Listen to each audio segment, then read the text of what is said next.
there's a clash coming. And there's no way we're going to sail around the clash. The confrontation is inevitable.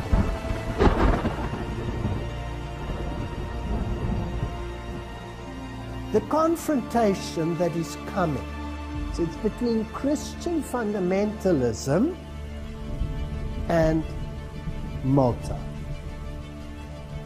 My question is, who creates the violence in the name of religion so that you can finally end the violence in the name of religion? We are living in very, very serious times. They want the church and the state together to regulate conscience. So this is an appeal to the Protestant world. Will you look at your roots? Don't give up what others were prepared to die for.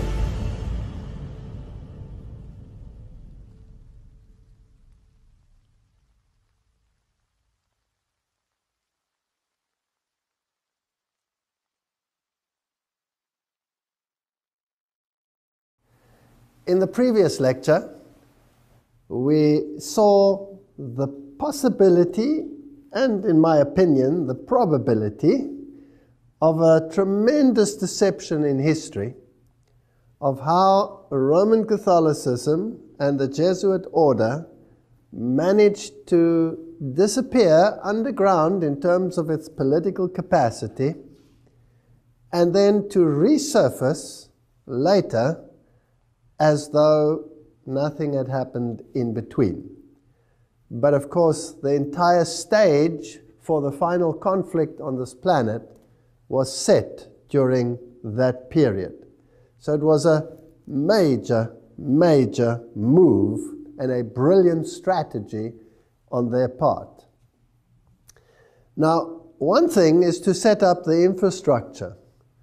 But if you want to win against Jesus Christ, if you want to defeat Jesus Christ, as is their aim, then the only way you can do it with God, because God is invincible, is to cause great pain to him by depriving him of his children. There's nothing that pains the heart of God more than to see a deception which alienates his children from him. It's a very, very subtle and deliberate process. Now, the Bible says that in this great conflict that we will have, eventually all of mankind will wander after the beast. But that word wander is written with an O and not with an A. Wander after the beast implies cognition. In other words, this war is not so much a physical war, which it also is, as it is a battle for the mind. Because it is in the mind where the decision is made whether you belong to Jesus Christ or whether you belong to another force. That's where the battle takes place. In the process, you may die. In the process, you may end up on the stake. In the process, many things can happen. Nations can rise, nations can fall, wars can come. All of these things can happen. But do not fear those who can destroy the body. You must rather fear the one who can destroy the entire human being, body, soul, spirit, in the final conflict or in the final judgment that will take place. And the devil wants mankind to be destroyed. And the only way that he can achieve it is by changing their mindset. So this has always been a battle for the mind. And we learned in the last lecture that the Jesuit order created all the school systems which eventually became the school systems of the entire world.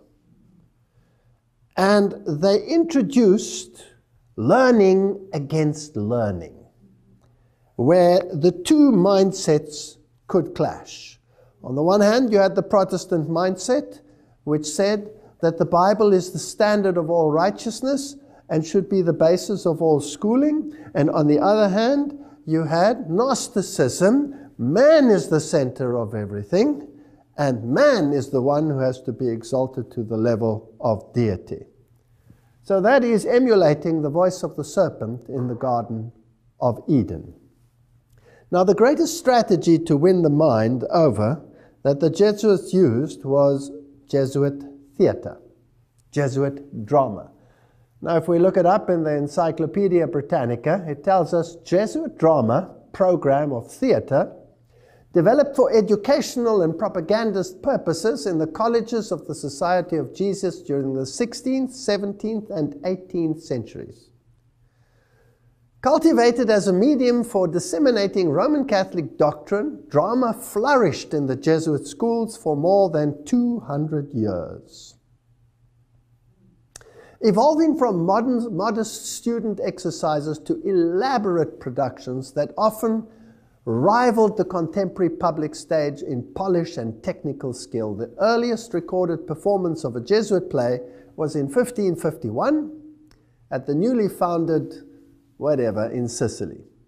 In less than 20 years, plays were being performed at more than a dozen of the new Jesuit colleges springing up in cities across the continent, including Rome, Sevilla, Cordoba, Innsbruck, Munich, Vienna, and it grew into a mighty organization. By the mid-17th century, there were 300 Jesuit colleges in Europe, and in almost every one, at least one play was given each year. So originally the plays were pious to attract the people and the Protestants to come and look. But eventually, gradually, other things started creeping in. Originally there were no ladies involved, and eventually more and more ladies, and the music started changing, and it started progressively, slowly infusing the minds of people. Jesuit playwrights also drew upon material from pagan mythology, ancient history, contemporary events, all reinterpreted in terms of Catholic doctrine. So it was very cleverly done. Their stagecraft kept pace with all the newest technological developments. Music was an important element in most of the plays, ranging from simple songs to works that called for large orchestra and chorus.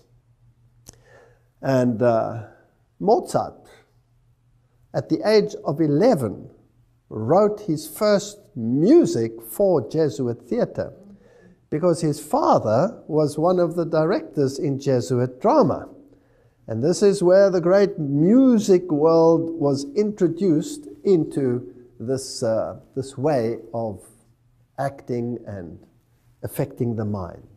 Eventually included ballet, opera was brought in, and extravagance and luxury of many of the Jesuit productions came under heavy attack.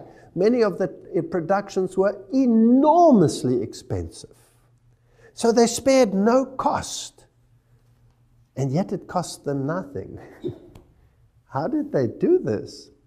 Well, one chariot taken from the enemy, Sun Tzu said, is worth 20 of our own. You never use your own money, you always use the money of others. Dramatic performances were prohibited or limited in many areas, and they ceased altogether in 1773. So this period when the Jesuits were being banned all over Europe, even the Jesuit drama disappeared. It was gone. It appears it ceased altogether in 1773, when the Society of Jesus was temporarily suppressed. So my question is, did it really disappear, or did it just go underground to reappear in another form? So really, did it? Did it disappear? That's a very good question. Well, let's ask a very modern web page, www.jesuitcp.org, their own web page, Jesuit Arts. It's definitely not gone. Let's go a little back into history. For almost 500 years, they say, theater has played a vital role in the curricula of Jesuit schools. Today, this is them speaking now. In Dallas, Jesuit theater builds on that tradition by offering a broad range of opportunities for students. And they talk about the plays and the absurdist plays and all of these issues. Drama troupes they have. This group of seniors performs local middle schools on a weekly basis as a part of Jesuit community service program. So they take their Jesuit theater into the schools. And Jesuit supports these activities with a broad curricular offering, including theater, art, stage acting, stagecraft, directing for theater. And then they ask you to be part of Jesuit theater. And it seems as though a little college here is doing something and a little college there is doing something. But they are far more brilliant than that. Embedded in ratio studorium, rational studies, were the elements of entertainment, dramatic production, composition, rhetoric, eloquence. And these courses interlinked with the spiritual exercises. So here was something to control the mind. Ignatian way of thinking, taking you into a supernatural form of religion, experiential religion, where experience becomes the norm. The feelings dictate, but the mind is bypassed. So they introduced spiritual exercises in the most subtle way to intensify the experience of Catholic doctrine over Scripture and Protestantism. They resulted in a genre of spectacular plays that won distinction as Jesuit theater. So writes, it's written in Rulers of Evil. Jesuit priest Athanasius Kircher then added something to this theater. And what he invented was the megaphone, so that he could speak to greater audiences. And then he invented broadcasting. So he is the father of the modern technology that we see right here in our midst today. Camera theater. And he perfected what was called the magic lantern, lanterna magica, the instrument where you could project images on a screen, moving images. So this was the origin of the modern cinema. Now, another interesting point that they had was the invention of cowboy movies, which were the first movies that were ever made. And by the way, the cowboys themselves and the whole cattle industry in North America was introduced by the Jesuits. They introduced it. And the one who did it was a German, Eusebio Kino, whose statue is one of those two representing Arizona in the US Capitol building. He was a Jesuit professor from Ingolstadt College in Bavaria. This is where the entire Illuminist movement started. Now, the name is fascinating in itself because Kino, to this day, is the name for the theater in German. In German, you don't say, we're going to the theater, we're going to the bioscope, we're going to the Kino. Fascinating. And in these cowboy movies, there was always a morality. And the morality was always good versus evil, but it was not on the basis of Scripture that it was determined what was good or what was evil. There was another underlying morality, so that man in himself could decide what was right or wrong, and ruling by the gun. The bad guys normally lost in these movies, and the good guys won. And that's how it started. And all the actors were high Masons. If you take those early actors, Frank Sinatra, all of those that were involved in those movies, John Wayne, They were all 33-degree Freemasons. And if you follow it down through the line to this very day, most of the actors, I would say the great majority, if not all, of the major actors are all high Masons. All the singers, all of them. Now, if you're a major strategist, you don't want anyone to know that you are pulling the strings. So you are always behind the scenes, and you will have your front men. And the front men that they introduce, of course, are the Jews. They love using the Jews and term it Zionism. But these are papal court Jews. These are not Jews in the sense as we would understand from the Bible. So knowing and obeying Scripture is not necessary in comprehending the ways of good and evil. And this is what the devil said in Eden. You will know good and evil. You don't need God to dictate it for you.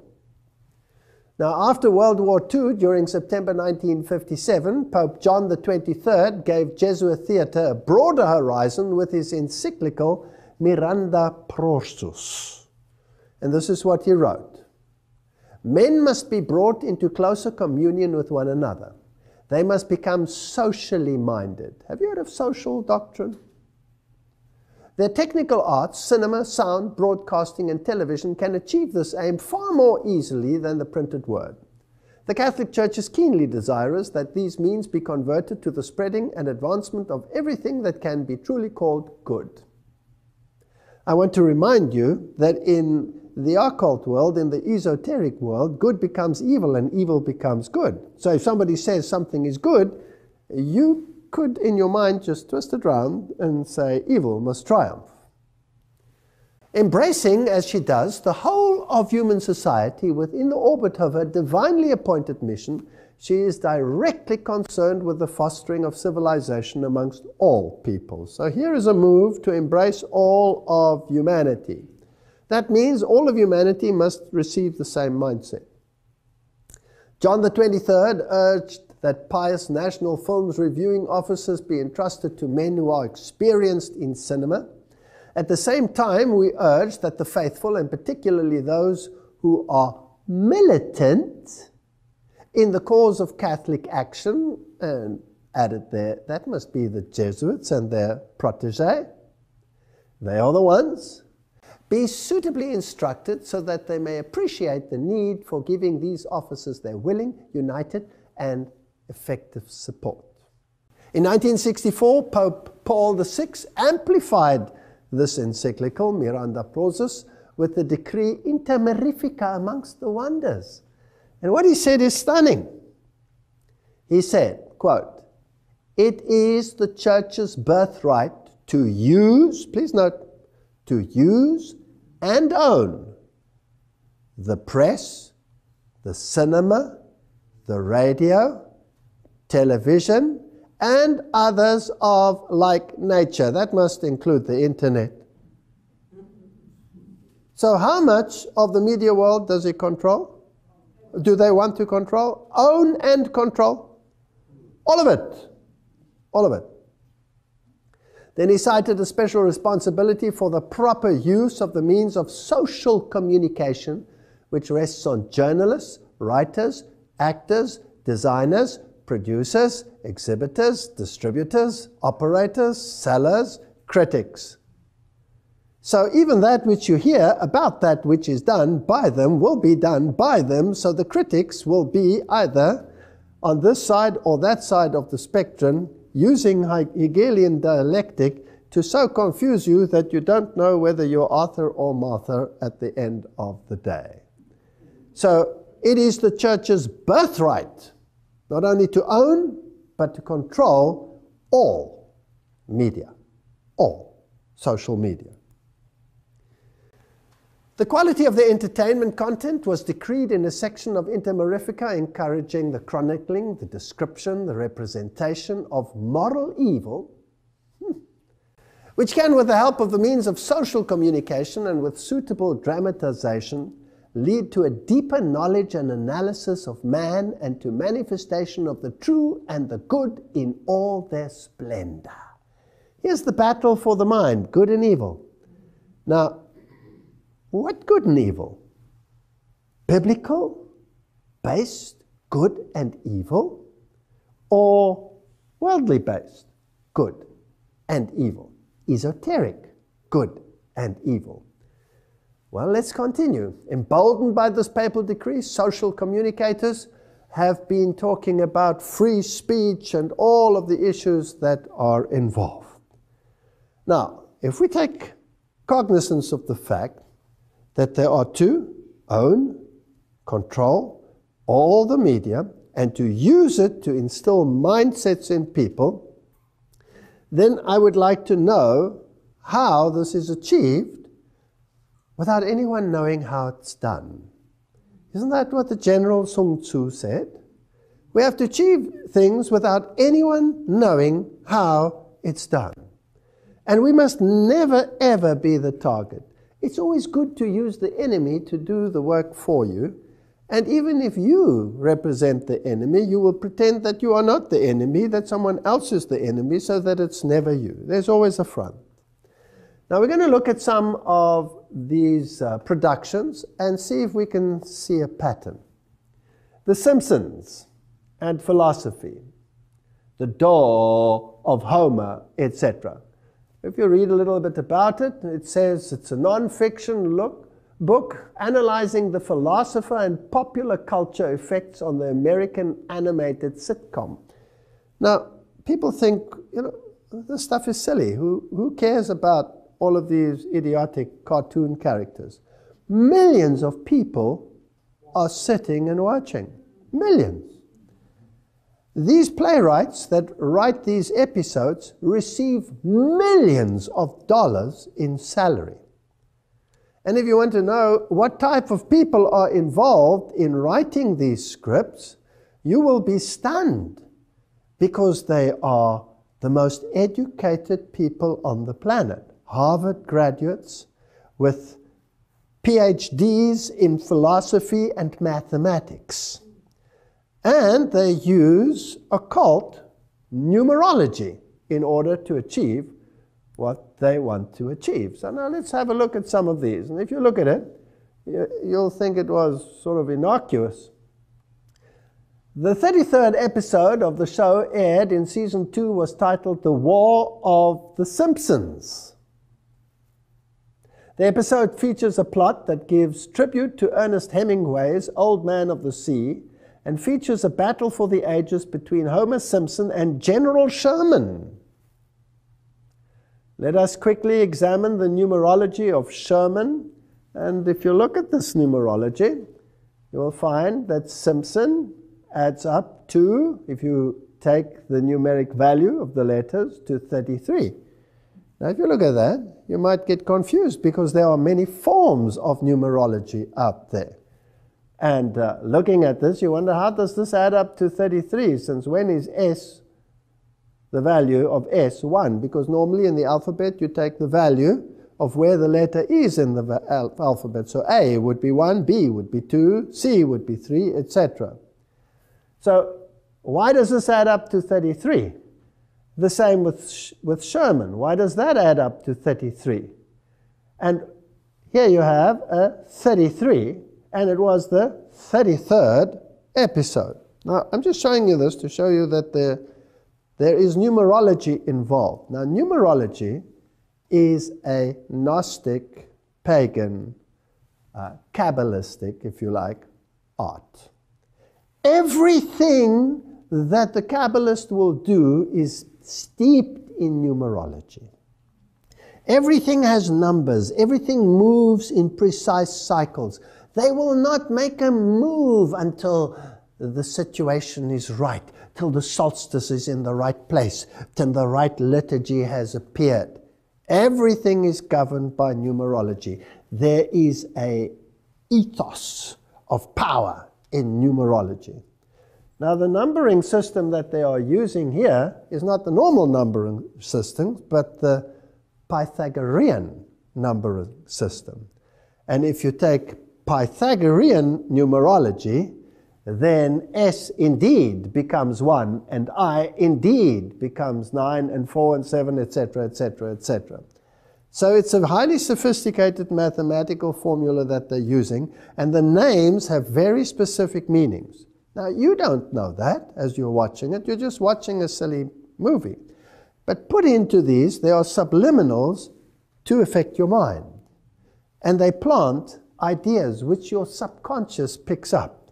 And eventually, everybody starts thinking along those lines. Now, this is a cartoon. It's an adult cartoon. Kids also watch it.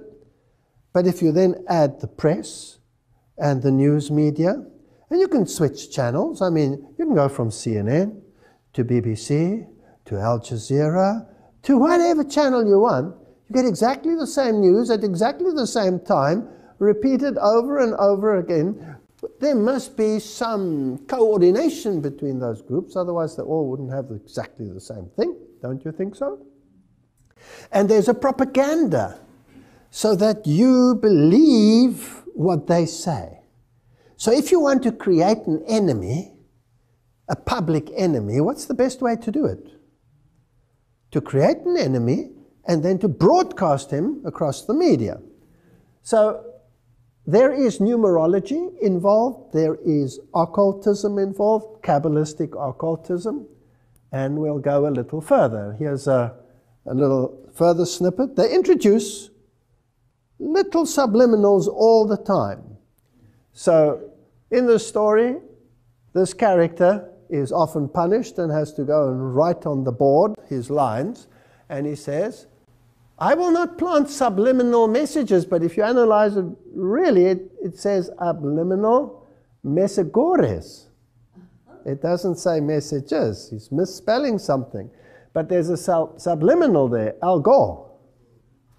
So they're telling you that the agenda of Al Gore will become prominent in world affairs. And the Pope has just brought out an encyclical on this very subject, which is supported by the Al Gore philosophy. And the President of the United States of America said, this is what we have to do. So these people know in advance what they will do, how they will do it. HDTV is worth every cent. HDTV is worth every cent.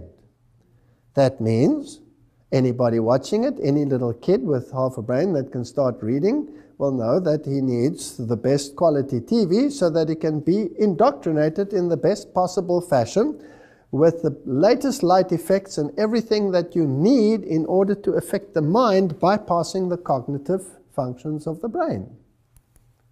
Interesting? New York, 9/11.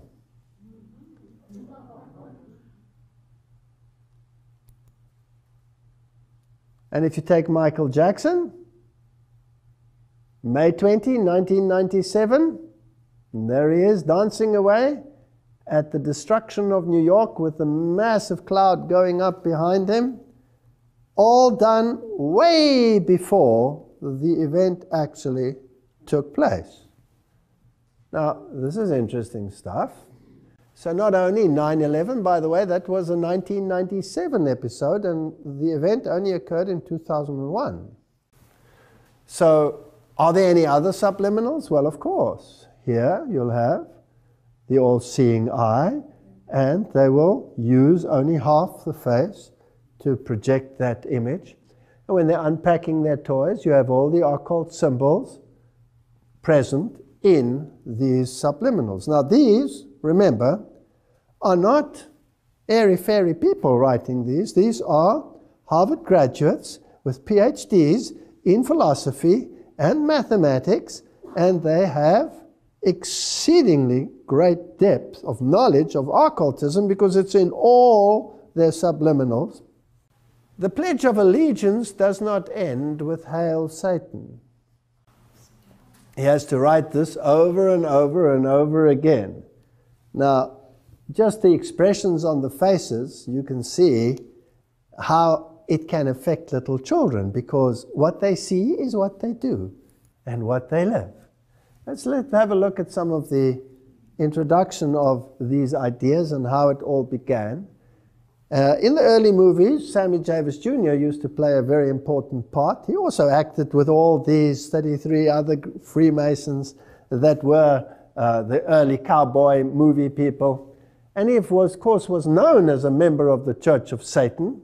Apparently he switched, but it's fascinating that he also was a Knight of Malta. And here he is seen discussing very important issues, I believe, with producer of We Are the World. He was Lionel Richie. And he's discussing issues here with Donald Monin, S.J., Society of Jesus, president of Jesuit Boston College. And this, of course, became then the new musical production that was absolutely broadcast over the entire world. Because humanity has to unite in one mindset. And so let's create chaos, let's create false flags, let's create enemies, so that we can herd humanity into one camp. And let's have a rainbow nation and all the colors of the rainbow represented. I'm a red Indian, I'm a Chinese person, I'm a that, and I'm a this, and we are the world, we are the people. And what is the spirit behind it, I ask myself, in this process? Now, if we continue in this modern Hollywood era, let me remind you again, it is the church's birthright to own and control all media productions. So who really controls Hollywood? It's not the Jews. There's another power that controls this entity. So we'll introduce extraterrestrialism. It becomes very prominent. And then we'll link it to messianic messages as we condition minds as to what will happen. Close encounters of a third kind. Let's bring in things which can be, well, determined either extraterrestrial or demonic intervention. And all of the great megastars, well, they don't hide where their affiliations are, as you can see. Simon Cowell's little jet ski with his nice little Masonic symbol right on the front. They're not scared. And today, everything is out in the open.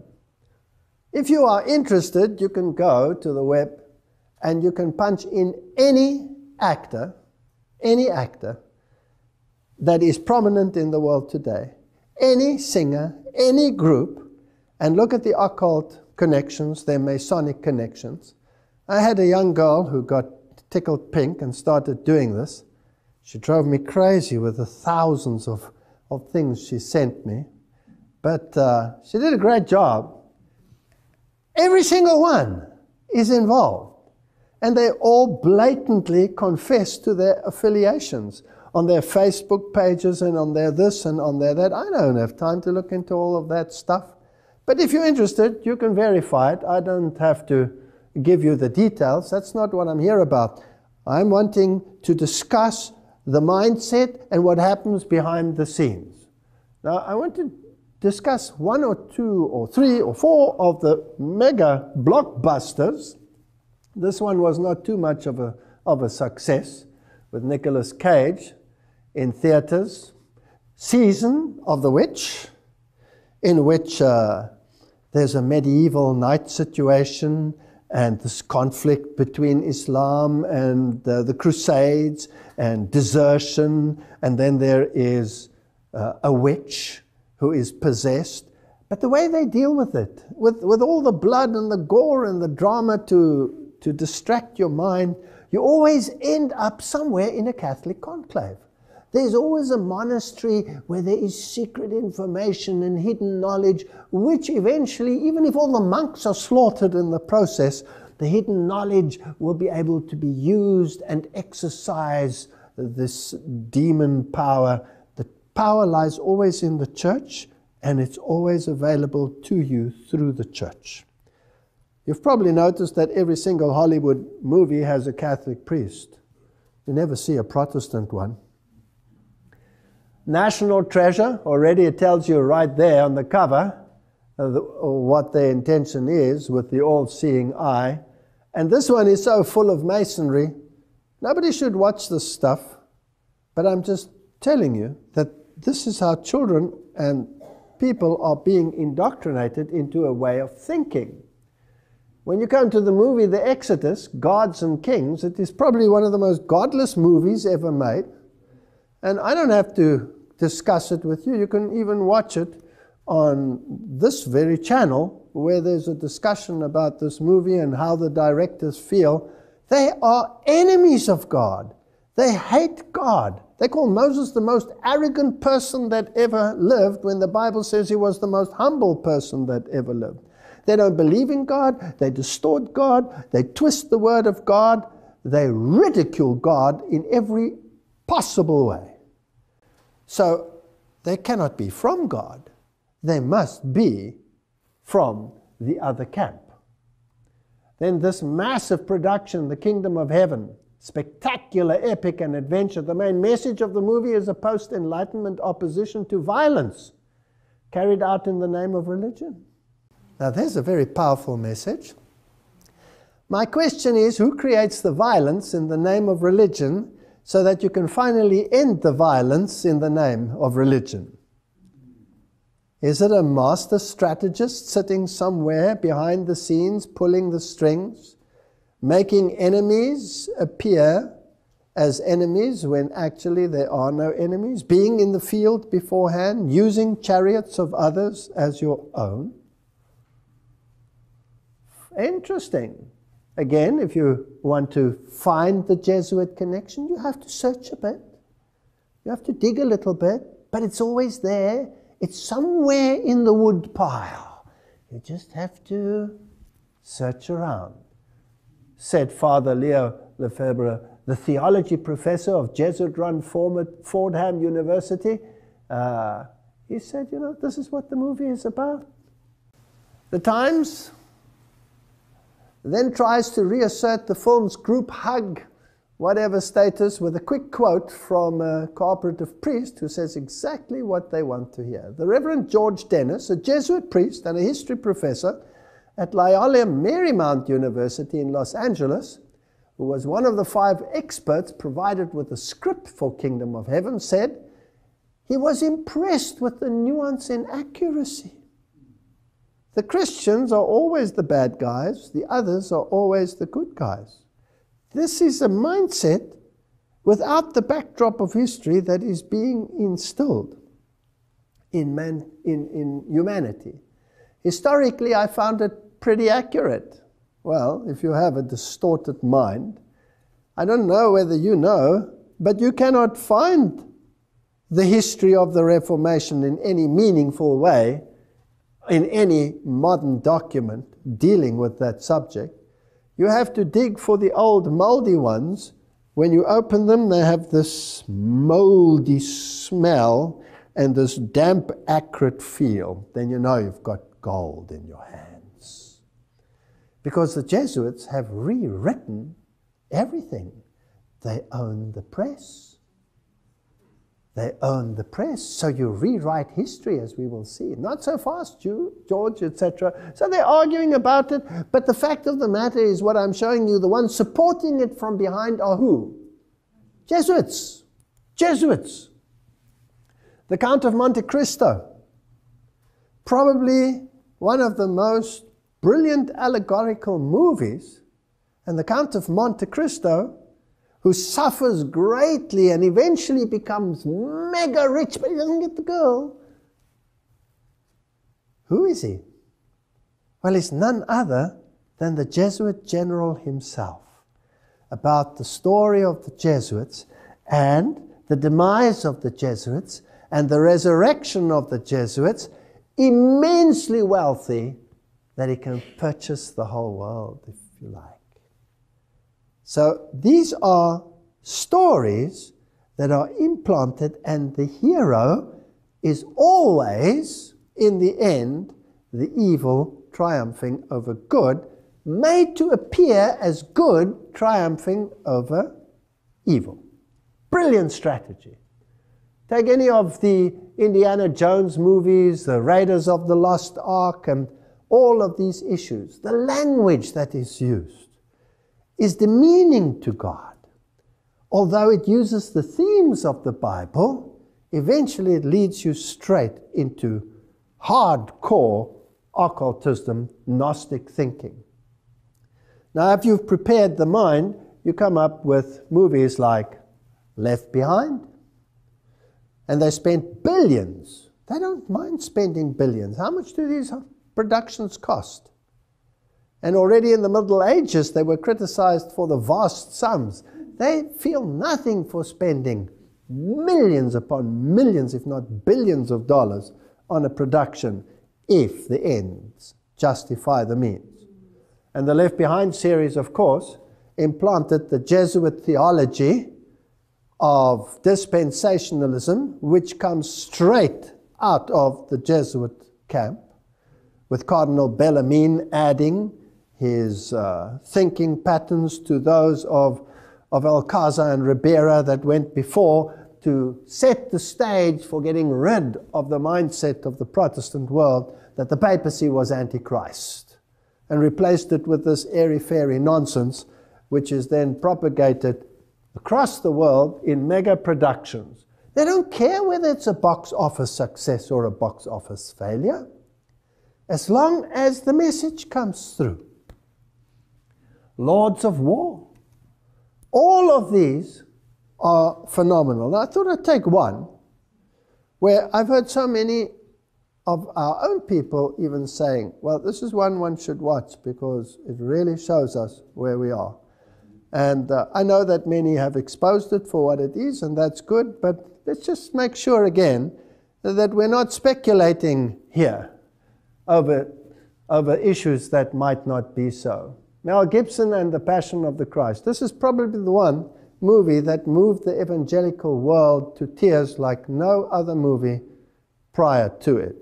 And I want to just go through a few scenes, but let's just establish again the connection. Mel Gibson receiving his honorary doctorate at Loyola Jesuit Marymount University. He must have received his honorary doctorate for something good. You know what? This doesn't pay, because his life was a misery after he made this. But irrespective of what his future plans are, which I've heard about, the fact of the matter is this is a Jesuit production, and it has Jesuit theology. But before we go there, let's just have a look at the prophecy in Zechariah so we can understand the context. Zechariah 11, then I said to them, if it is agreeable to you, give me my wages, and if not, refrain. So they weighed out for my wages 30 pieces of silver. Who's it talking about? It's a prophecy about Jesus Christ. And the Lord said to me, throw it to the potter. That princely price they set on me. So I took the 30 pieces of silver and threw them into the house of the Lord for the potter. Then I cut in two my other staff, bonds, that I might break the brotherhood between Judah and Israel. They rejected the Lord Jesus Christ. And the Lord said to me, next take for yourself the implements of a foolish shepherd. The good shepherd, they sold him out. The good shepherd, they set him aside. They crucified him. So if you want to set aside and reject the good shepherd, well, then be satisfied with the foolish shepherd. Now let's look at the foolish shepherd.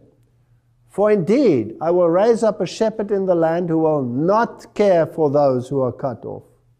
He won't care for them.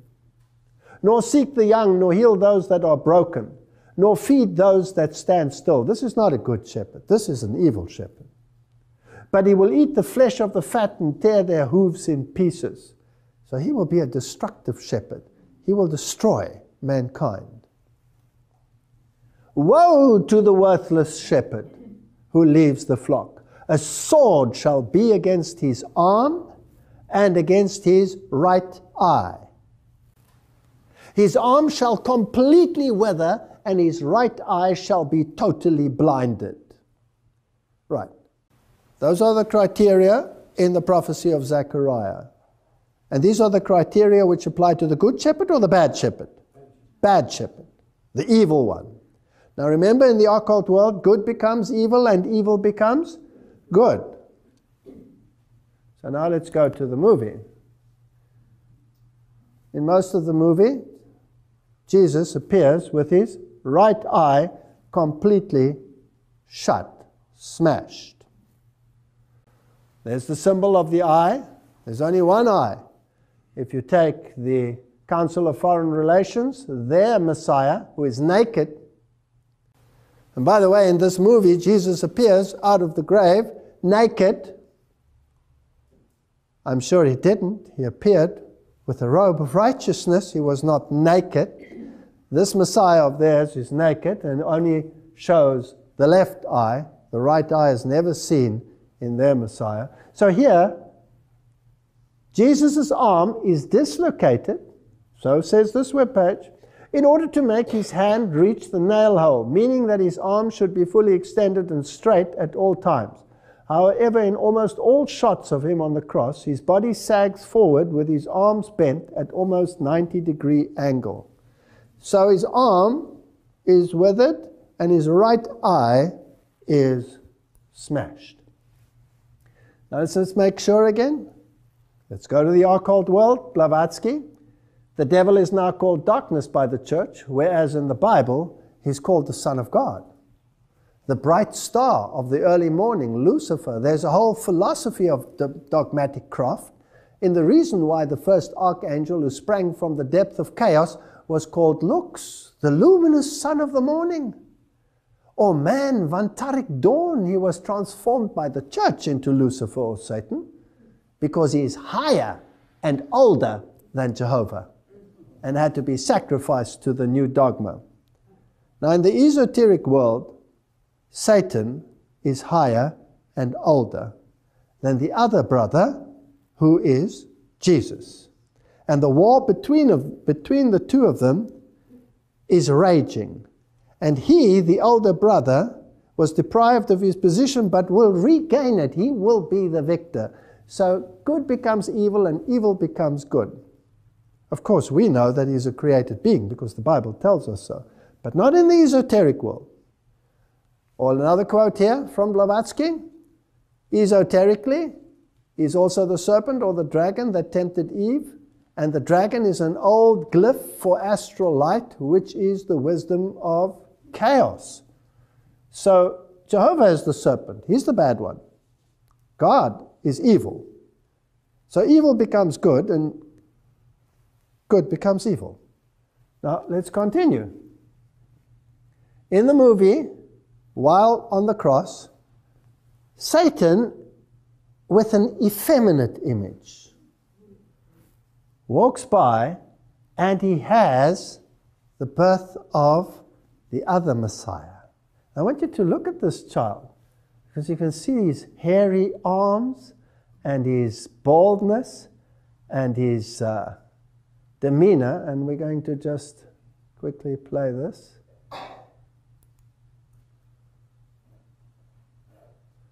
I want you to look at the smile on this evil face.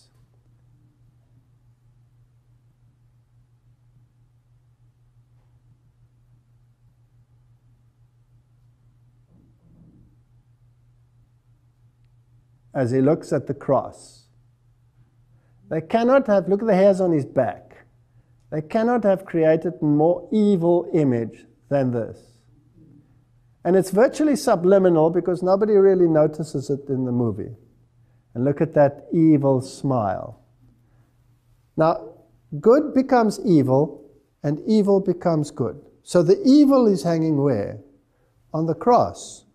But the real evil is actually the good, because you have to turn everything around in the esoteric world. This is actually a symbol of the victory of Satan over Jesus Christ. This is what it means. Now, let's just make sure. Mel Gibson told Christianity Today, I've been actually amazed at the way, I would say, the evangelical audience has, hands down, responded to this film more than any other Christian group. What makes it so amazing, he says, that the film is so Marian. Gibson calls her the tremendous co-redemptrix and mediatrix. So the whole movie is about Mary. Mary is the one who consoles everyone. Mary is the great hero of this movie, not Jesus Christ. Now, another final little interesting little tidbit about this movie. The penitent thief on the cross was wearing around his neck the Catholic brown scapular there. So if you look at the shot of him, he's wearing a scapular. Nowhere in the Bible do you read that he wears a scapular.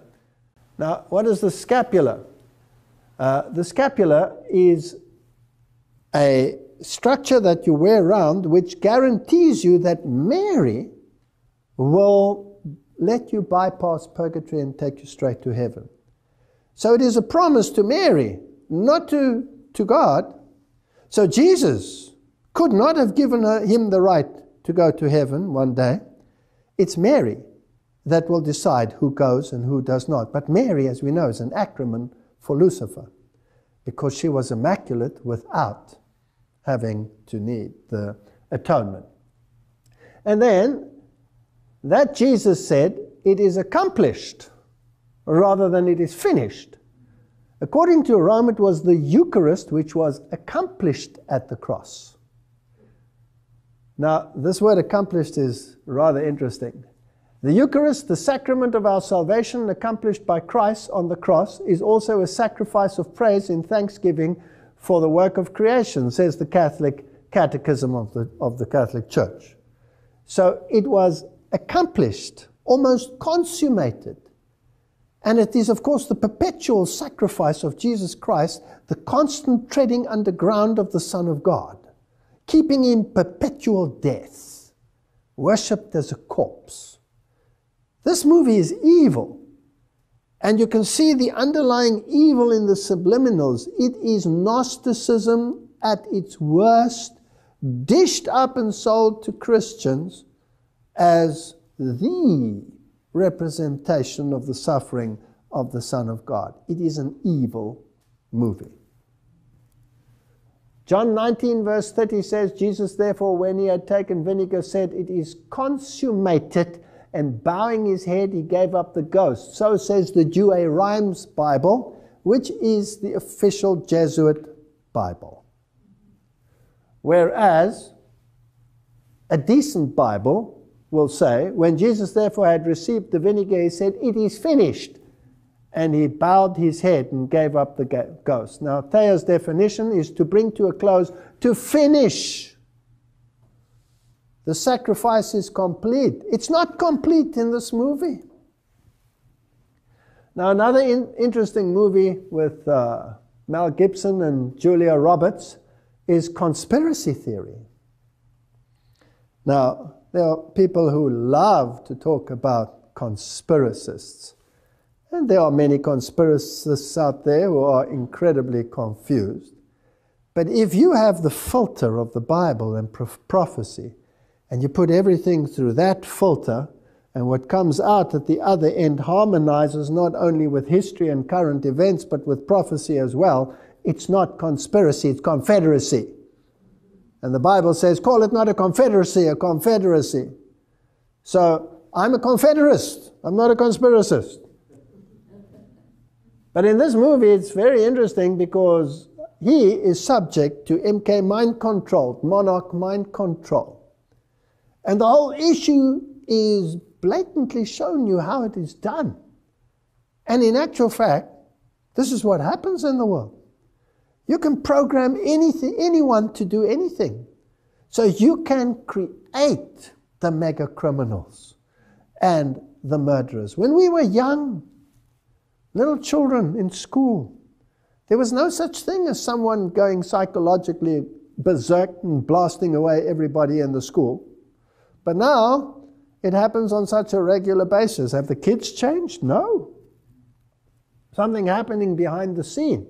So all of these stars are all involved. Now, one of the things that is interesting about this movie, and it's only subliminal, it's only a flash.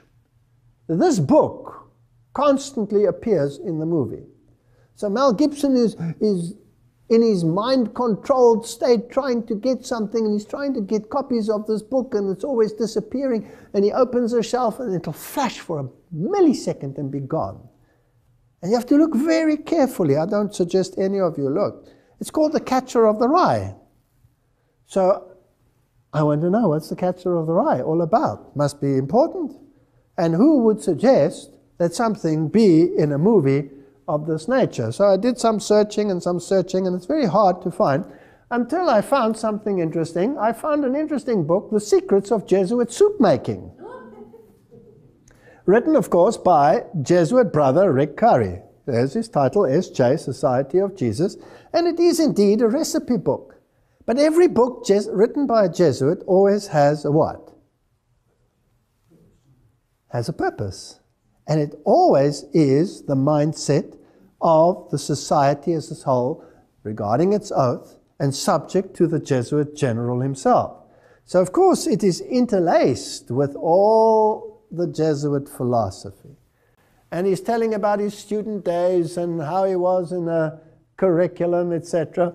I was reflecting the other day on a Jesuit teacher of mine at St. Joseph, etc., and he talks about the curriculum. And he says here, the interesting thing is, the curriculum at St. Joseph was in the old style, the ratio studiorum, rational thinking. In other words, rationalism and not Bible-based thinking. The Jesuit plan of studies, first published in 1599, that was found in all the Jesuit high schools of the United States at that time, etc., etc., etc. So you're getting the picture. Then he says over here that he had an enormous impact on me, this teacher he had, this Jesuit, became a Jesuit himself. In English class, he had us read The Catcher in the Rye. Aha! Huh. So the Jesuits make you read that book, and there it is subliminally in this movie everywhere. I don't remember much about the novel from that first reading when I was a freshman, but I do remember that this Jesuit father said, this was the kind of novel you should read again and again in your lifetime. So I was interested, what is this all about? It's about rebellion. And it's brilliantly written. It is the normal development of a youth, and this youth develops the capacity, or the rebellion that comes up, and how to exercise this rebellion, and eventually to change the world through rebellion. But in such a brilliant way that the one who is rebellious against everything, his parents and society and you name it, turns out to be the greatest saint of them all. Who was the greatest rebel in heaven? And doesn't he want to appear as the greatest saint, the wronged one? So it's implanting a mindset of dissent against the order. What order was the Jesuit order created to destroy? Protestantism. So you have to rebel against Protestantism. One of the most evil movies in the history of Jesuitism is probably V for Vendetta. Now in this movie, they have this masked man, because he was injured, severely injured in a fire, so he went through the fires of affliction. It is a skit of the Jesuits and the gunpowder plot, where they wanted to blow up the British Parliament and King James. Now, again, whether it's a false flag and it's a double false flag or a triple false flag, let's not go into it, but British Parliament was that bastion of Protestantism that had banned Jesuitism and the mindset of Jesuitism, and was the protecting factor of Protestantism. So it was the ultimate enemy. It had to be destroyed. And Guy Fawkes and 6 Jesuits wanted to blow up the British Parliament and the King, thus ridding the world of the menace of Protestantism. Now, the mask is the face of Guy Fawkes, who was sentenced to death and martyred. But in the movie, constantly, you are reminded that this story may never be forgotten. This man was not a villain, this man is a hero. Now, just in history alone, they've managed to do that, because every year on exactly the same date when he tried to blow it up, they celebrate Guy Fawkes. And it's a joyous occasion. Kids can't wait for Guy Fawkes. You positivize that which is negative, and you use the negative to your advantage. They even got Shakespeare to write it, which I doubt. His Jesuit superior wrote it for him, his Gnostic Medici learned supervisor, and filtered it in amongst the people as this evil of the Jesuits and made a joke of it. And eventually, as a consequence, the Jesuits were actually allowed to operate, or the Catholics at least, in England again. You always have to be a super strategist. Now, in this movie, this young lady eventually is the one that pulls the trigger because he dies just beforehand, so she becomes an acronym of Mary, which is Lucifer, who will destroy Protestantism. And where they first failed in their early attempts, they will succeed in their later life. And this is one of the advertisements. He's making the Masonic crossed swords, which you will find everywhere in Masonry and in Gnostic Freemasonry. An X is an ancient symbol, according to Jim Tresner, 33 Degrees, Scottish Rite Journal.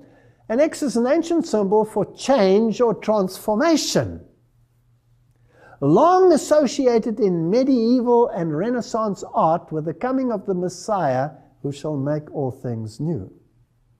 So this is a religious movie showing the victory of Satan and the Jesuit order over Protestantism, the overthrow. That's why in the cathedrals they always have Loyola standing on the head of Martin Luther, crushing him, destroying the Bible. They make no bones about who the enemy is. And it's interesting that in this movie, eventually, this is an artist's rendition, the Parliament, and of course, all of the buildings associated with it, blows up and is completely destroyed. Nothing left. But the clock stands where? It is the final hour. It is finished. They have succeeded. The job is done. Protestantism and Bible-based theology will disappear. And eventually, this masked man who stands for Guy Fawkes and the effort to overthrow Protestantism, the mask is worn by the entire nation. What does that mean? It means that the entire nation, through time, has been indoctrinated to have the same character and mold and thinking as they had. When the Bible tells us about the face of God, Moses was not to see the face of God. He conceived me from behind, because nobody can see the face of God and live. So I'll hide you in the cleft of a rock and I'll cover you with my hand. And I will go by, and then the character of God is given in the most beautiful poetic form. The face stands for the character. It stands for the mind. It stands for the thinking. The world will wander after the beast. It will be indoctrinated to have the mindset that he wants you to have. Now, I want to know where this is going to lead. And how do you carry on with this? I just want to do a few more pointers here. The list of actors employed by these papal criminals, so says Vatican assassins. This man, of course, has a mouth that is very loose, if I may say, so excuse his language, but what he says in a rather harsh way is actually correct.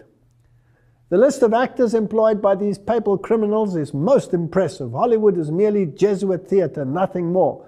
Jews involved are papal court Jews worshipping their god Mammon, etc. And it's for the military company of Jesus. Now, if you write something in that fashion and you write it so harshly, maybe people will say, that suits them too, they don't mind. I wouldn't be surprised if some of them are authors of some of these thoughts. Now, Knight of Malta, Jack Valenti, was head of Motion Picture Association of America. If you want to know who controls the mega studios, in 2004, Mr. Saxon was inducted as a Knight of Malta. He owns owned all of these major companies and, well, also Hollywood studios. Is it really the Jews who control this place? There's an abundance of theatrical performances. We read in a good source now. You see, that's the one mindset. Let's achieve our aims through theater, through great performances that bypass the cognitive.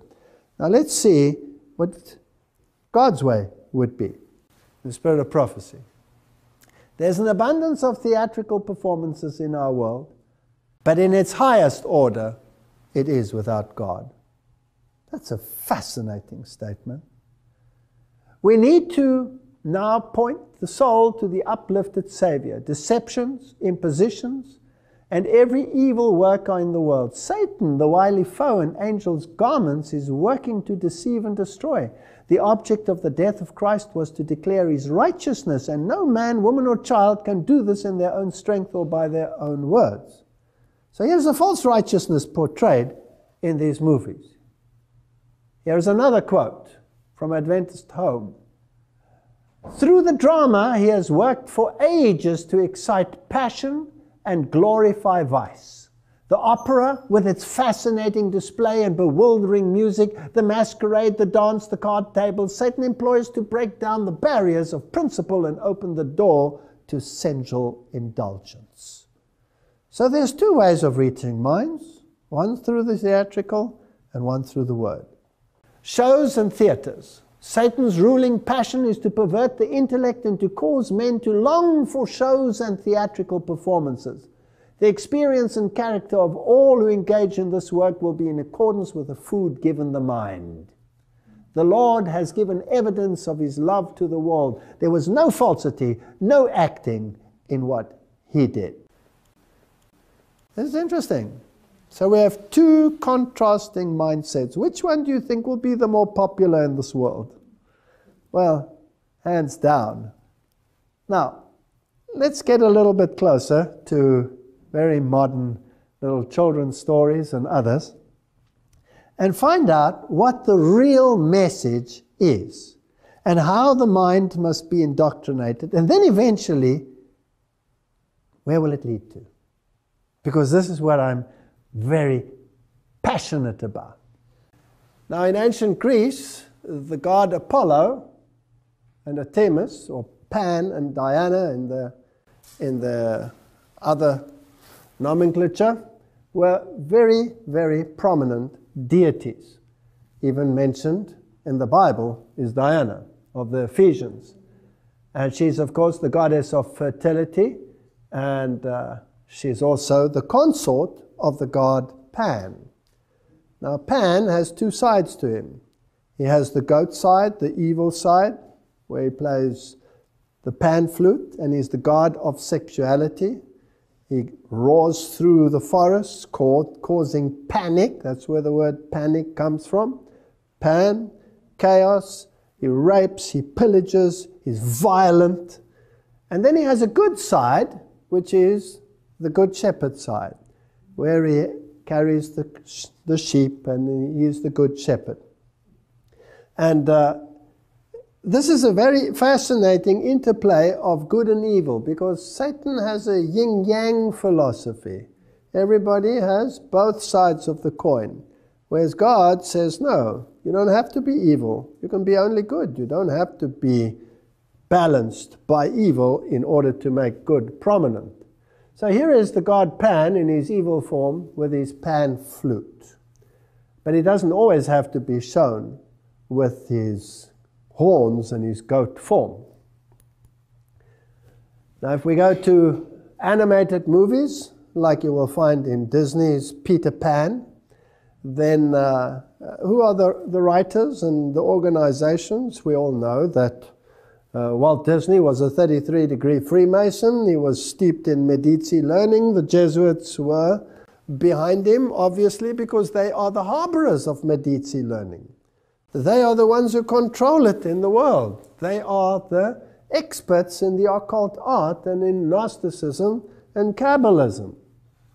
Now, in this movie, there are a number of interesting characters. Peter Pan, Wendy, John and Michael Darling, and the mother, who is of course called Mary. It's obvious. And who is Peter Pan and who is Wendy? Well, if Peter Pan, it's an interesting Kabbalistic name as well, because Pan, the god of evil, has a consort who is Diana, but he also has a representative on this earth who is called Peter, if you get my drift. And in that theology, there is a female entity who is the mediator and the mediatrix, and that is Mary. So if you analyze the names, you have Peter Pan, you have Wendy, and you have John, and you have Michael. Now the name John always in the occult world becomes an acronym for something else. We'll discuss this a little bit. Just to show you a little bit more of another side of Peter Pan, he always wears this little hat with a feather in it. Now, it's actually a replica, and well, we don't have to go into all the details. Just remember, Peter Pan has that little hat on his head. And he has funny ears, and obviously he's alien. He's not from this dimension. And there are the three little children, John, Wendy, and Michael. Now, let's have a look at the personalities. This you can find on any webpage. You don't have to be a rocket scientist to find this. John is shown to be extremely sophisticated despite his age. He often speaks in a sophisticated way, which his younger brother, Michael, usually mimics and repeats, although simplistically, in a stupid way, in other words. For example, John, "Oh, I should like very much to cross swords with some real buccaneers." Michael, "Yeah, and fight pirates too." Obviously, it's one and the same thing. The one is just sophisticated, the other one is not sophisticated. Now let me take you to heaven. In occult thinking, who's the older brother in heaven? Satan. Who's the younger stupid brother in heaven? Jesus. What's his other name? Michael. Okay. Now it's also interesting that this younger brother shows interest in piracy, which may explain why he plays the part of Captain Hook. Now, is Captain Hook the good guy or the bad guy? He's the bad guy. He's the evil one. And Michael always plays the part of the evil one. And they cross swords, and they're fighting. Now, these are the swords with which they fight, and it's all made to appear very congenial and interesting and funny, and kids love it, and adults love it too. But can you see that the sword can also double for a cross? So this is a battle for your soul. Now, how far will this eventually go, and what do the acronyms actually mean? Now, let's just make sure. I've shown this in an old one of mine, but I'll dig it up again for the purpose of this lecture. Here is a famous monastery cathedral in Europe, where the great politicians of the world meet to make decisions for the New World Order. So when they visit there, this is where they will stay, and this is where they will deliberate. Now, in the garden, I found this statue, which they have titled David. And David is being depicted there as the good shepherd, but in his hand he has a pan flute. And David never played the pan flute, he played the lyre. The harp, at least, the harp. So, this is not David. This is the god Pan. And so I realized when I saw this statue, this is the god Pan in his good shepherd form. Now, whenever you show the yin, you must also show the yang. So, where in the cathedral will I find his other form, his evil form, to balance him out and make the esoteric Kabbalistic place complete? So I went looking for it, and I searched high and low, until I eventually found it, and I found many other things on the relief of the building, and there it is. There he is. You see him? There's the god Pan in his evil form as the goat-footed god. So this is the god Pan. This is the one who they worship. But Pan has a representative on this planet. And that representative also has a general. And that is, according to the Protestant Reformation, none other than the papacy, whom they identified as Antichrist. So let's go to the Pope and see what he wears and how he displays it. Now, Pope Francis has decided that he was going to dispense with the golden cross, and he kept the silver cross, to which he was accustomed, as his papal cross. And it has on it, and you can see it over there, the emblem of the Good Shepherd. Now the question is, because there are the sheep behind it, and there's Juno the dove, which is pagan form of the deity Juno, and is not a symbol of the Holy Spirit. The question then is this Good Shepherd representing Jesus, or is it representing the god Pan? And Pan, of course, is Satan. That's what it is. Now you will see that he has his arms crossed, like this. Now Jesus is never depicted with his arms crossed like this, but the god Osiris is always depicted with his arms crossed. And as we have seen, the cross is a symbol of victory and a new order which will be brought in by the coming Messiah, which is, of course, the worship of Lucifer, which precedes the coming of Christ. So this god here, by the very nature, is the god Pan. But am I now on speculative ground? So let's go to his predecessor and retired current pope, who happens to be Pope Benedict. And there he is. And this is his coronation. And he's receiving a mitre. And on his mitre, there is a deity displayed. Now, I've tried to increase the size, but the quality is not very good. Of course, he has the broken cross there with him, symbol of the broken cross, the bent cross, symbol of victory over Christ, of Lucifer, with an emaciated Jesus hanging there. But this deity over here is playing an instrument, and if you look very carefully, you might recognize that it is the pan flute. So he has the god Pan right on his head. He's the representative of Satan on this planet. That is what the symbolism says. Whether we like it or not, that might sound incredibly harsh, and I apologize for saying it as bluntly. Now let's go back to another movie which is used as an acronym. They can take snippets of history and turn it around to allegorize their existence. Robin Hood and Little John, the famous Sherwood Forest couple, and the merry robbers who took from the rich and gave to the poor. Now, who is more concerned about the poor today than anyone else on this planet? Isn't it the Pope? He's constantly saying we must take from the rich and give to the poor. He's the ultimate Robin Hood on this planet. Now, in this story, it's even in the form of a statue in England. They've glorified the story. Now, it has an ancient origin, but it has been allegorized by them to meet their needs.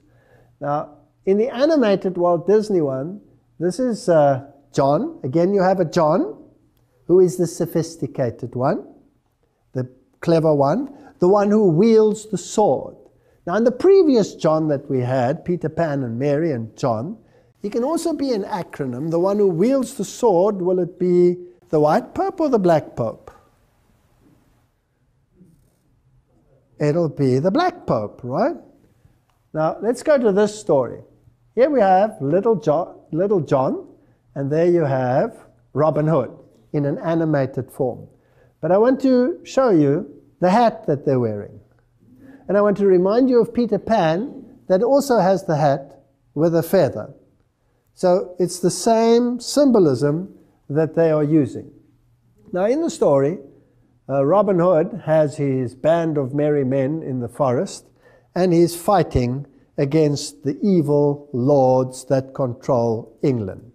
Now England, of course, always was a renegade papal state and had to be constantly subdued. So the evil ones are the ones who run England, and the good ones are the ones who will take care of the needs of the poor, which the others never did.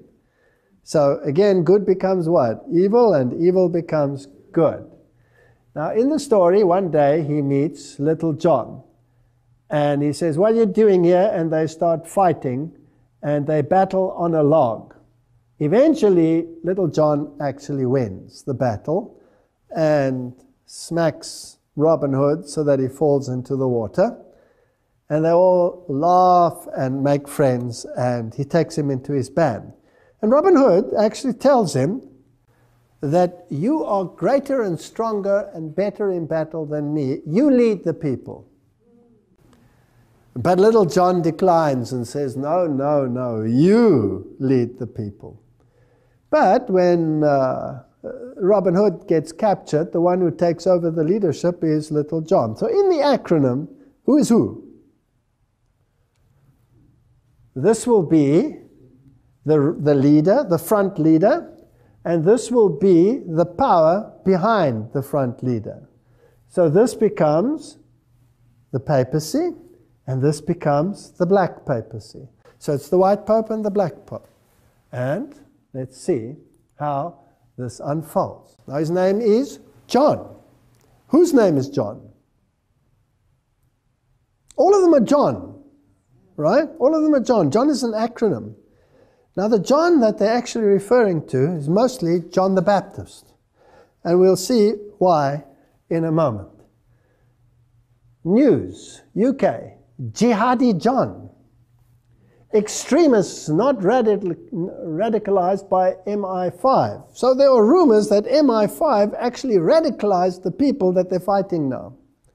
Well, if you go back into history, it's very fascinating that all the so-called enemies were trained and received not only their training, but their weapons from the very ones who became their super enemies in the end. The Mossad trained many of the jihadists and the terrorist groups that plague the world today, Al-Qaeda and all of these.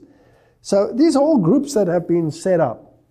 Now, this mass murderer, or this brutal murderer who always wears in black, has got the acronym Jihadi John. Okay, but that's not his real name. His real name is Muhammad Mwazi, which has nothing to do with John. And then, all over the news, they plastered the image of Jihadi John beheading his victims, in this case, Foley. Now, question. Is this real? Or is this what they want you to believe?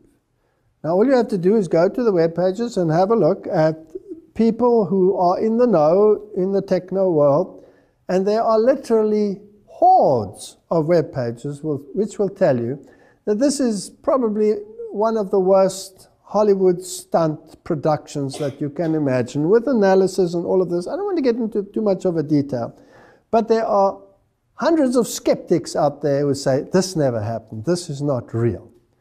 So I wanted to know the various actors, who are they and what happened. Now, according to USA Today, James Foley was educated at the Catholic Jesuit College in Milwaukee.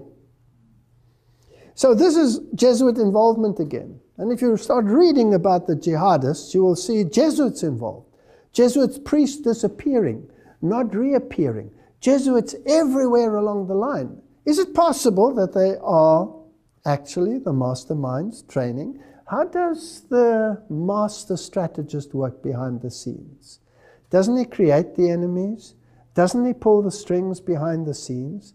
Doesn't he achieve his objective through Hegelian dialectic? Doesn't he create the enemy which unites humanity? These are questions which I wish to raise. Now, all of these, of course, if they are trained in Jesuit colleges, are also trained in theatrics. And if we have a look at just the political scene and the great leaders of the world, John Paul II, wasn't he a known actor? His counterpart on the other side of the waters was Ronald Reagan. Wasn't he a known actor? Yes, the governor of California Arnold Schwarzenegger, is he not a trained actor? So there's a lot of theatrics involved. And whether this ever happened or whether it didn't happen, the world has to be shocked by the beheading. Beheading is probably one of the worst things. Now, if I go to Wikipedia, Jihadi John is also called John the Beatle. Now, the Beatle, John Lennon, was a known Luciferian, and he was controlled by the Jesuits directly. The Beatle group was controlled by the Jesuits. And he said, I sold my soul to Satan. And he's also called Jailer John. Now John is appearing just a little bit too frequently for my liking. And they are pseudonyms associated with a member of Islamic State of Iraq, ISIL, ISIS, and they behead various people. All right, so you have all of these acronyms. Now let's just go a little bit further into this. The Jesuits, Ebola, and beheadings, trying to get the New World Order going. Now, I'm not interested in the quality of this web page.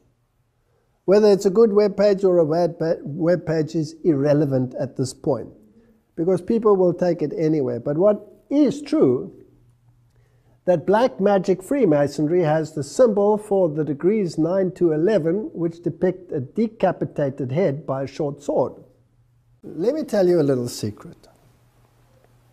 Why would they use the symbol of a beheaded individual? And why is the name John always associated with these organizations? Because John the Baptist is the mega saint of many of the esoteric occult movements. And I'll give you some details as to this. Here is the UK column. So, for instance, June the 24th, John the Baptist's Day, was appointed a Masonic holiday, on which the members were to assemble, perform certain rites, and partake of a common meal. Jews and Freemasons in Europe, etc., etc., Harvard Press, etc. So now we're getting into the nitty-gritty of the matter. The Bunch of Grapes Tavern mentioned in the Poe chapter was called the St. John's Lodge No. 1. Satanist Aleister Crowley, a 33-degree Freemason who influenced the Beatles tremendously, by the way, sometimes used the alias John St. John. So when you attach an alias like John, then it is a signal that there is an occult connection. But none of the usage has anything to do with piety.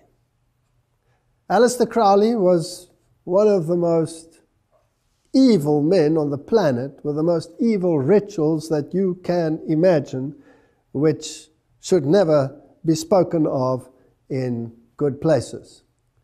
So in actuality, it is a vicious mockery. What is memorialized is the manner of St. John's death. It is a constant source of celebration and a constant reminder to anti-Masons of what can happen to them. But even deeper, because now they're just thinking on a Masonic level, let's go one deeper on a Jesuitical level. It is a constant reminder of the victory of Satan over Jesus Christ. We saw it in the movie, The Passion of the Christ, where they reverse the issues. So when they behead John the Baptist, it is a symbol of the victory of Lucifer against the followers of Jesus Christ. They're celebrating the beheading. They're not celebrating the saint. Are you with me? Okay. Now, how did Paul die? In the same way. Now, if we go through the names of the popes, there are 23 popes with the name John. 23 with the name John. What are they standing for? Are they standing for John the Baptist or the other John? They don't tell you which one, but it's John the Baptist. And there are 6 popes with the name Paul. And there are 2 popes with the name John Paul. That's a double whammy. putting both into that name frame. What are they standing for, and whose side are they on? I know I'm on dangerous ground, but I'm sticking my neck out. Let's go further.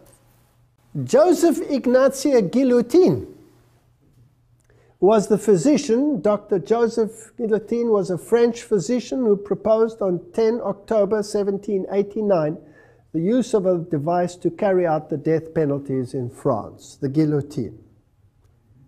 But what is not known is that he was also a Jesuit.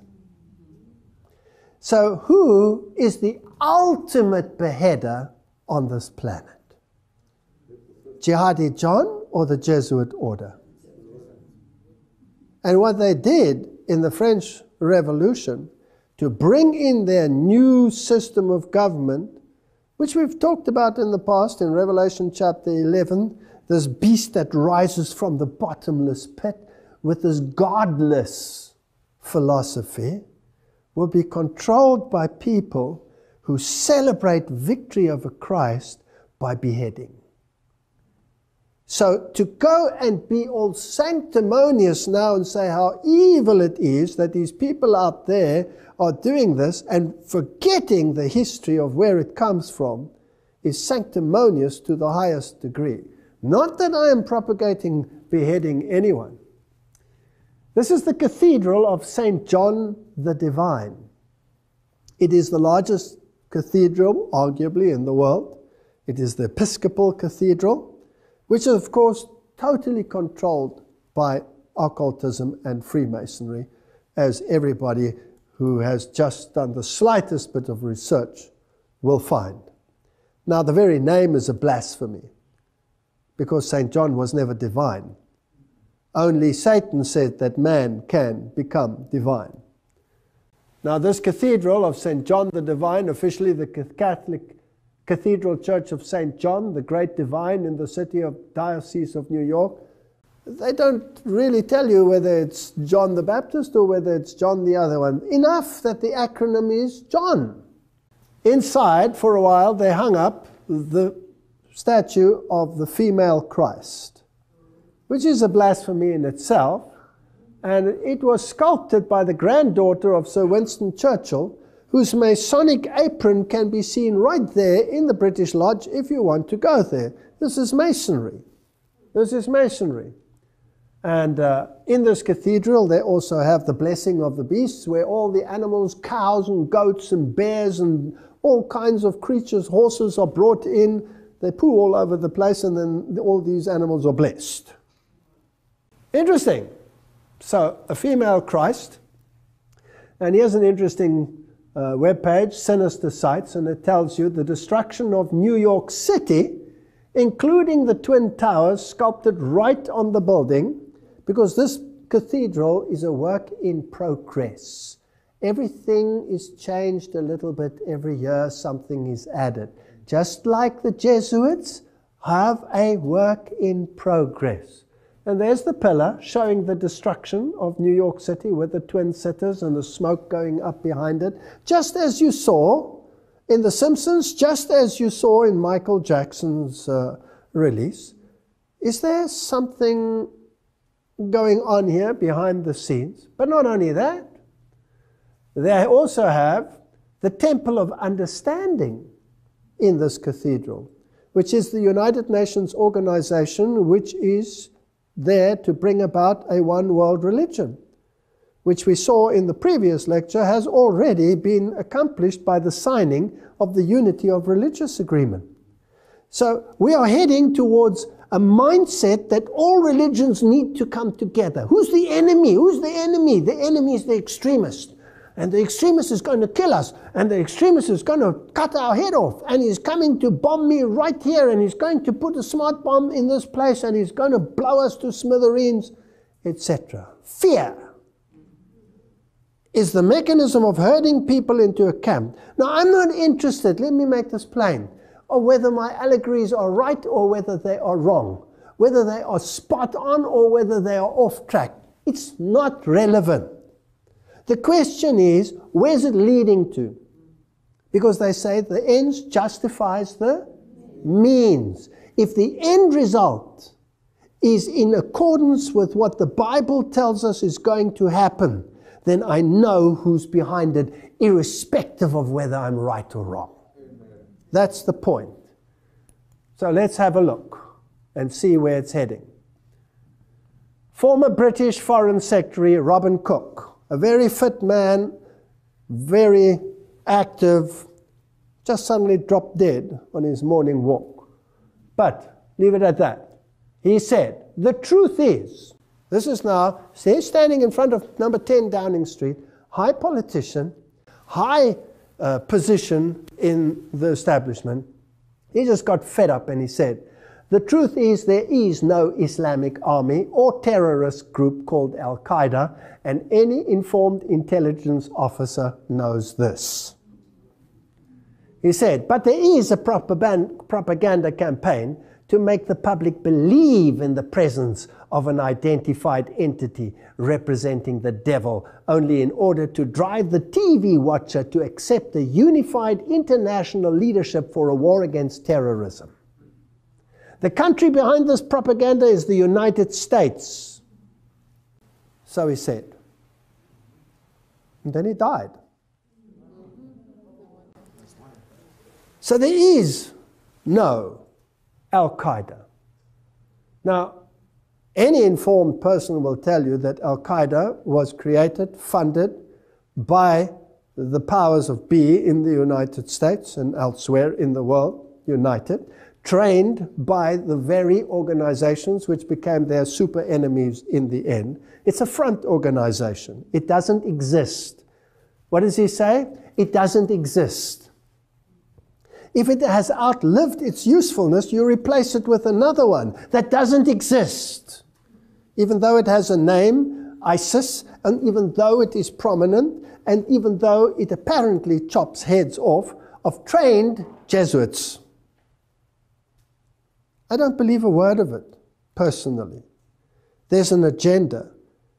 And I have a Bible that tells me what the agenda is. And I need to focus on what does the Bible tell me the agenda is. The agenda is the destruction of Christ and his followers. That's the agenda. There's no other agenda. My enemy is not over there. My enemy is right here. Jean-Louis II, a Jesuit, born in Uruguay and residing in Canada, wrote Theology and the Church in 1985, which carries the subtitle, A Response to Cardinal Ratzinger and a Warning to the Church. Here's a Jesuit publicly telling the Pope to get lost. Now, of course, we know that the two are in cahoots, and we know that the one is the general, and he can listen to a command, or he can disregard a command, etc., and that there is a tunnel between them, and that they chat on a regular basis as to how to plan the Hegelian dialectic. Now, this is what he writes, and I want you to note, listen carefully to what he says. This is a Jesuit writing. As such, the book is a defense of every Jesuit priest that shoulders a carbine. Now, notice what the Jesuits do. Shoulders a carbine, joins the jungle guerrillas. It makes clear why Jesuits can be ministers with portfolio in Marxist governments. Why Jesuits can attack John Paul on his teaching on sexual morality. So the Pope says, the white Pope says, contraceptives are evil, we mustn't do this, we must have decent relationships. And the other ones will say, hand out condoms, hand out free this, free sex, free that. Hegelian dialectic, we'll see how it works in a moment.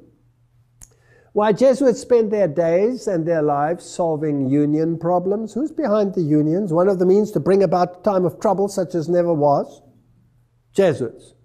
Organizing sugarcane workers, running factories, constructing low-cost housing, help Planned Parenthood Federation of America spread the use of contraceptives, run nationwide hospitals, dispensary networks, organize political demonstrations for this and against that, according to the issues of the day are presented by the teaching authority of the People's Church. These are the actions of the new faith, true to the new theology, according to which the material needs of men must be the prior object of the church's effort. Not the spreading of the gospel. Who cares about the spreading of the gospel? Let's tread on him. Let's crush him. So, according to this Jesuit, in which lines of work are the Jesuits involved? Every single thing. Every single thing. And if we think they don't exist, it's because they don't want us to believe that they exist. They are everywhere. So, the Pope says, that Francis said, "Oh, I lament this new legislation that came out in the United States of America. We have to talk about morality." And what is these foot soldiers? What do? Here is Cardinal Dolan. He's the new man on the block as the head chief knight of Malta in the United States. He took over from Cardinal Egan, who died. And there he is. And here he says that the cardinal was the most wonderful thing under the sun. And his first official job, here he is, marching through the streets of New York, parade at the first ever gay activist group. So, you think the left hand doesn't know what the right hand is doing. They know exactly what they're doing. This is Hegelian dialectic. But what is interesting, there was a backlash. Cardinal Timothy Dolan, Grand Marshal, despite backlash from the faithful Catholics, unhappy with the organizers' decision to allow an open homosexual activist group to march the event. But Dolan said, "I'm as radiant as the sun. So thanks be to God for the honor and the joy," said Cardinal Dolan on Tuesday morning. Isn't that interesting? Thanks be to God for the honor and the joy. Catholic commentator Michael Voris and his team present at the parade were able to question Dolan on his decision during the press scrum. "Your Eminence, do you have anything to say to the loyal Catholics who find what you're doing here a great scandal to the faith?" "No, come on in." "We'd love to have you," Dolan replied. The controversial decision prompted the Catholic League and at least one Catholic school to pull out of the parade, while nearly 5,000 people signed a petition urging Cardinal Dolan to withdraw from the event. He wouldn't. The Cardinal refused to back down. He said, "I have no problem with the decision at all. I think the decision is a wise one," etc., etc., etc.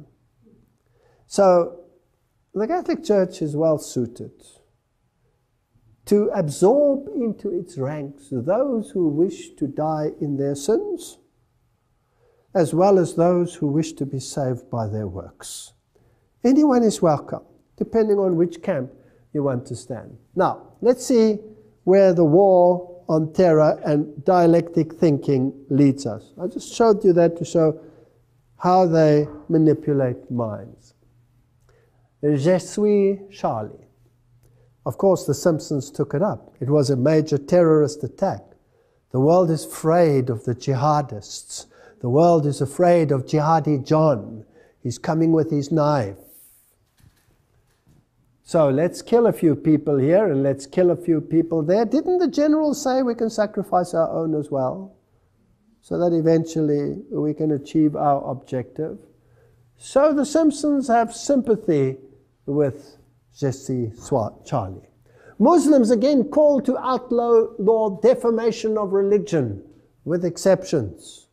We don't want defamation of religion. They tried to get this act through the United Nations. It was rejected, where they say you're not allowed to say anything against any other religion. We want this law. Now, when the church asks it, they say church and state is separate. We're not going to do it. So let's get the jihadists to ask for it. Let's get them to ask for it. Let's ask a front organization to ask for it. And the German parliamentarian, Schäuble, said, gezielte Tötung. We should be able to permit targeted death penalty. Do you know the death penalty has been removed in the world? But the Bible says, what does the Bible say? When the mark of the beast is promulgated, what are they going to say? You won't be able to buy and sell, and eventually there'll be a death decree. Oh, how can this happen? Here the parliamentarians are already saying, if it's a terrorist, and we just have to redefine that word, terrorist, Take him out. Take him out. Isn't it interesting how these terrorists manage to escape all the time? Nobody ever catches them. Nobody ever knows where they are. But the press has regular discussions with them, as well as Jesuit priests. Read the press. Read the press. Nobody knows where they are. The mighty CIA can't catch them. And ISIS, well, they're the greatest enemy the world has ever seen. The United States says, no, we're not putting boots on the ground. If the Iraqi army can't do it, well, they'll have to learn through their pain. We're not going to do it. And the other television says, excuse me, how do the weapons end up in ISIS's hand? Oh, they've confiscated it. They've confiscated the tank, yes. Where did they get all the anti-aircraft from? Did they go to Safeway supermarket and go and buy some of those things? Who supplies weapons like that? How do they get those weapons? Ask yourself some questions here. If this is the greatest enemy the world has ever faced, why not confront it? No, no, no. Send a pathetic army that you want to lose in the first place anyway. Send them to do it, so you hit two birds with one stone. This is strategy of the most brilliant kind. So, the White House resists calls to focus on Islamist terrorism at three-day extremism conference. No, no, no. We cannot say the problem is only the Islamists. The problem is extremism. But who's chopping off the heads? Oh, well, excuse me, who's apparently chopping off the heads? It's Jihadi John, it's ISIS. We've got to be afraid of ISIS. Are we going to condemn them? No, we're only condemning extremism. This is fascinating stuff. The international conference, which begins Tuesday in Washington, will seek ways of deterring homegrown terrorism, has been criticized by Republicans for failing to single out Islamist extremism for particular scrutiny. I mean, look at the terrorist attacks. How many heads do you want to lose? How many people do you want to see dead? They're the problem. No, they're not the problem. I wonder who the real problem is. Let's see. Pope Francis, Paris attacks, the result of deviant form of religion. And Pope Francis called on religious communities to condemn terrorism, especially Muslim leaders. He said, I express my hope that religious, political, and intellectual leaders, especially those of the Muslim community, will condemn all fundamentalist and extremist interpretation of religion which attempts to justify such acts of violence. So yes, he mentions them, but he doesn't exclude others. And then he goes further. Vatican Radio, Pope Francis, religion should not be confined to personal conscience. Excuse me. Here he has a discussion with the Italian president, Sergio Mattarella, and he says, the orderly development of a civil pluralistic society requires that the authentic spirit of religion not be confined to personal conscience. Is this in harmony with the Bible, yes or no? No. No. But that its significant role in the construction of society is recognized, said Pope Francis, his remarks to the Italian president. Though independent, the church and state share the common responsibility. What kind of legislation do they want? They want the church and the state together to regulate conscience. Are we waiting for something like that? Isn't this a prophetic scenario in Revelation chapter 13? Okay, Ban Ki-moon proposed meeting of religious leaders at the UN. Radio Vatican again. UN Secretary Ban Ki-moon announced during the meeting against extremism, violent held in Washington this week, etc., etc. The meeting brought together representatives of 60 countries, and the Pope is going to speak at the United Nations. There's a major crisis in the world. We have to sort out this problem. In his speech, he warned of the apogee of a new generation of transnational terrorist groups, a strategy of these extremists. You hear this more and more. And Pope Francis? Pope condemns religious fundamentalism and Middle East violence. Pope Francis strongly condemned violence in the Middle East Friday on an interview with the Vatican correspondent, Barcelona-based daily whatever.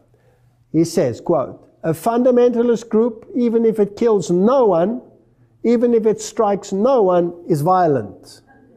Now it gets fascinating. The mental structure of fundamentalism is violence in the name of God.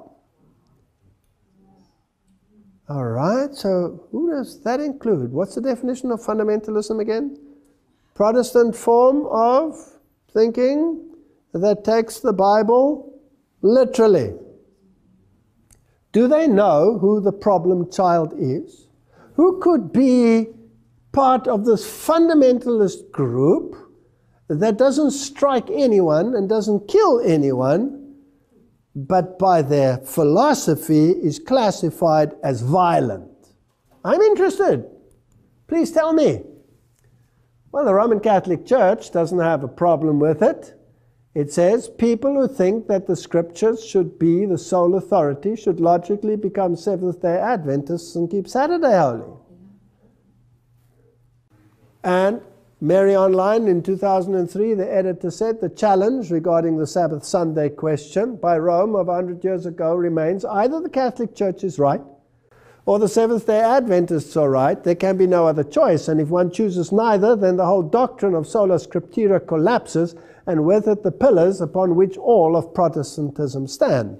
So there's only two choices here. Rome saying this, not me.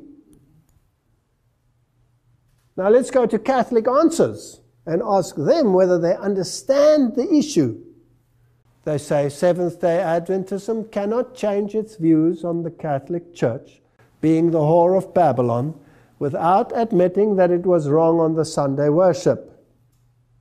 It cannot admit that Sunday worship is not the mark of the beast without changing its views on the Jewish Sabbath. The Seventh-day Adventism cannot cease to be anti-Catholic without ceasing to be Seventh-day Adventism. Have they identified an enemy, yes or no? Now my next question would be, will they start indoctrinating minds against Seventh-day Adventism? And if they start doing that and starting to indoctrinate minds, because the ultimate enemy is not jihadist, the ultimate enemy is not ISIS, the ultimate enemy is those who follow Christ and keep His commandments. That is what Revelation chapter 13 says. Everything else is manipulation to receive the mindset. Now, what's the best medium to create the mindset? Television? Is that a good medium? Okay. Family Guy. One of the cartoons, probably one of the most disgusting cartoons out there. It's in the same category as The Simpsons. Also written by these brilliant, Gnostic, intelligent, PhD'd individuals who have the most vile way of dealing with religious matters. They have little statues and relics and things that they sell of God and of the characters. And what they do with God is so disgusting you cannot believe it. God creates Adam and Eve, and then He peeks at them when they are naked with a pile of pornography behind him. He's a pervert. God in their series picks up drunks and spends His time in the bar and picking up prostitutes. God doesn't create the world with the breath of His mouth. He creates it with His other end. It's disgusting what these people do. You can see they hate God. They hate everything about God. But millions of people watch this. Now let's see what they are saying. Here is the family. This is a normal family. Can you see they're normal? But these two nerds over here are anything but normal, these prim and proper little nerds. And deducing from what they say, I assume that in this story, these are probably Christian scientists, because they say that they have a female as a prophet. And they have discussions with them, but they're not getting anywhere because these people are not normal. This is normal, you know, you eat, you have the right look about just being normal, you have your dog and your kid. These are nerds. And after the discussion, they say, well, these people, you can do nothing. These people have a mindset that you cannot change. Let's get out of here. We can never harmonize with them. Now remember that the Jesuits said, this world is created for what? For sinners. And the legislation must cover sinners, because those who are righteous are few, and those that there are, you can't live with them. Now, what's the final target? Let's have a look. I found this fascinating. Let's listen to it. I think we're wasting our time here. They're obviously very committed to their beliefs. But their beliefs are crazy, Brian. I don't know who's crazier, these people or those Seventh-day Adventists. I'm a Methodist. We believe that the Lord is our Savior, and we remember Him by going to church and praising Him every Sunday. I'm a Seventh-day Adventist. We believe all the same things that you believe, but we go to church on Saturdays. What?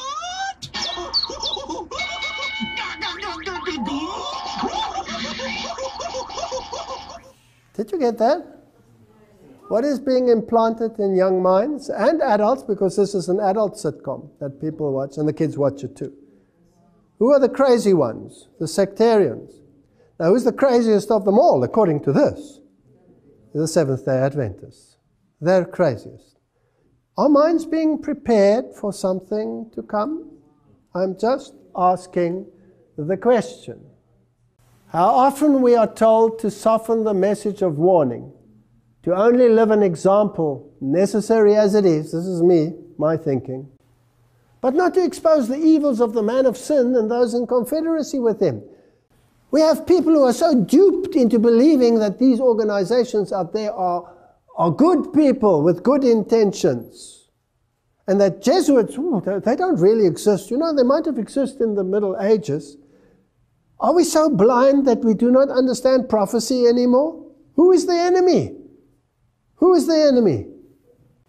My Bible tells me it's the man of sin who sits in the temple of God pretending to be God.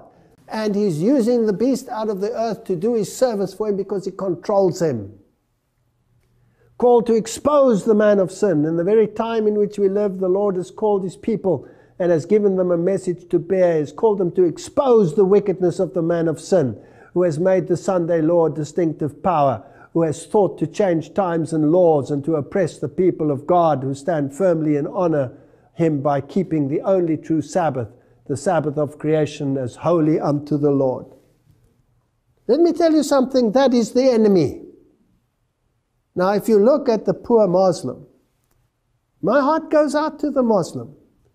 Imagine being used and manipulated and kept in poverty and hoarded and chased and your housing destroyed around you to achieve an objective. And you're just a tool in the hands of these individuals. I'm sure God's heart is crying out to the poor Muslim who is trapped in this situation and doesn't even know what's hitting him and where it's coming from. He doesn't understand it either. Instead of having the mindset instilled into our minds, that is the enemy. No, the enemy is not there. The enemy is in Rome. The enemy is manipulating the world and creating mindsets. And our duty is to expose the wickedness of the man of sin. That's the message for the time and nothing else. So may the Lord help us to spread a message that will not only reach the ears of deceived Protestants, not only reach the ears of deceived, marginalized, destroyed Muslims, but to reach the ears of this whole planet, every single one. We cannot now choose an enemy here and choose an enemy there when God has already revealed in His Word and through the spirit of prophecy who the enemy is. May God give us wisdom to deal with this issue. And where it is leading is part of the next episode. And what the final events are when everything is in place. Let's pray. Heavenly Father, there is so much deception out there in the world. And they control the press, they control the media, they control the internet. We have but a short time to bring this message to the forefront, to preach to people where the enemy is and what the decision is. The decision is between the commandments of God and the commandments of men. Who is in control? Is it the God of the universe, or is it the God of this world? Help us to make right decisions, and help us to focus on that which is relevant for our time, and to cry loud and to spare not, so that many may yet be saved. In Jesus' name, amen.